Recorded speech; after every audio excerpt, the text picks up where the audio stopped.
सीताचरण में छापेमारी कर मिनी गन फैक्ट्री का उद्भेदन किया है। यह कार्रवाई मुफस्सिल पुलिस के द्वारा दियारा क्षेत्र में 2 अप्रैल को किया गया। बुधवार को एसपी सैयद इमरान मसूद ने प्रेस वार्ता कर इसका खुलासा किया।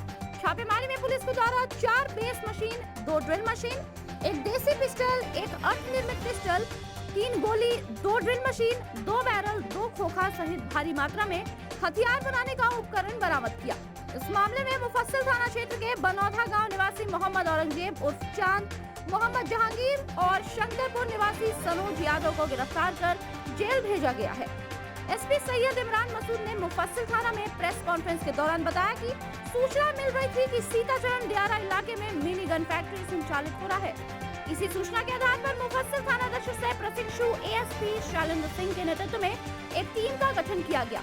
छापेमारी दल ने सीताचरण दियारा पहुंचकर वक्त स्थल की घेराबंदी छापेमारी की कार्रवाई प्रारंभ की गई। वहीं पुलिस को देख 3 लोगों ने भागने का प्रयास किया, जिनमें 2 लोगों को सशस्त्र बल के सहयोग से पकड़ लिया गया। एक आदमी खेत में लगे मकई का फसल में घुसकर भागने में सफल रहा।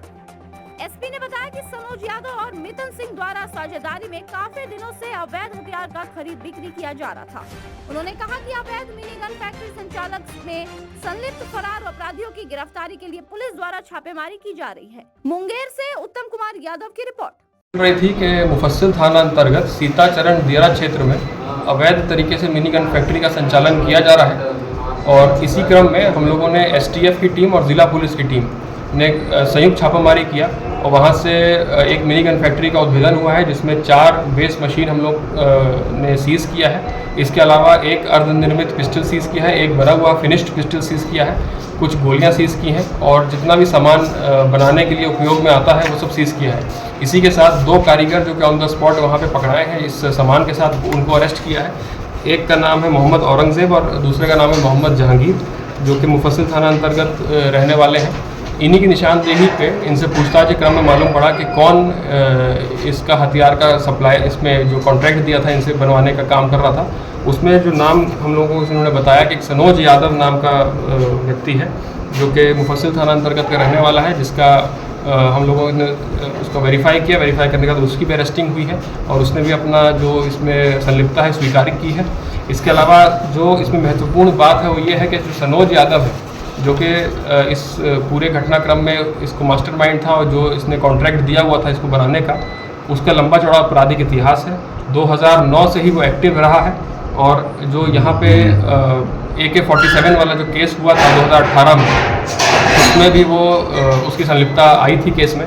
इसके अलावा NIA कांड एक हुआ था इसमें, जो कि NIA इन्वेस्टिगेट करी थी 323/18, उसमें भी ये अभियुक्त रहा है, उसमें फ़िलहाल बेल पे था ये। इसके अलावा इसका ED में PMLA का भी प्रस्ताव, इसका संपत्ति जब्त करने का प्रस्ताव चल रहा है, उसमें भी कार्रवाई की जा रही है और ये एक बड़ा कैच है हम लोगों के लिए, क्योंकि इसके बाद भी जितना आपराधिक इतिहास इसका है और इतना पहले से एक्टिव है, उसके बाद भी अपनी एक्टिविटी इसकी थम नहीं रही थी और लगातार ये कॉन्ट्रैक्ट दे करके हथियार बनवा रहा था। तो इसकी भी अरेस्टिंग इसमें हुई है केस में। इसमें STF की टीम और ASP प्रोबेशनर जो कि मुफस्सिल थाना में भी हैं, उनके नेतृत्व में टीम का गठन करके इसमें छापामारी की गई। इसमें DIU का भी हम लोगों की टीम का बहुत अच्छा सहयोग रहा है। ये लोग वहाँ पे काम कर रहे थे, लेकिन लगातार काम नहीं कर रहे थे, क्योंकि लगातार वहाँ पुलिस की छापामारी और रेड हम लोग कर रहे थे। जब भी इनको मौका मिलता था, जब इनको लगता था कि अभी मौका ठीक है, तो ये लोग काम करते थे। बीच बीच में ये लोग 2-3 महीने से काम कर रहे थे। कहाँ से उसके बारे में हम लोग इनसे पूछताछ कर रहे हैं। अभी जो मालूम पड़ा है, कुछ पिस्टल ये लोग बना चुके थे, जो कि इन्होंने आगे सप्लाई कर दी है। मेनली इसमें रोल है सनोज यादव का है, जिसने हम लोग इसके कॉन्टैक्ट्स और इसके जो साथी हैं उन सब के बारे में पता कर रहे हैं, कौन कौन इसमें सम्मिलित है, उसकी अरेस्टिंग की जाए। जा चुके हैं, इसी केस में जेल जा चुके हैं और भी अन्य केसेस में भी ये लोग जेल जा चुके हैं। ये लोग बेसिकली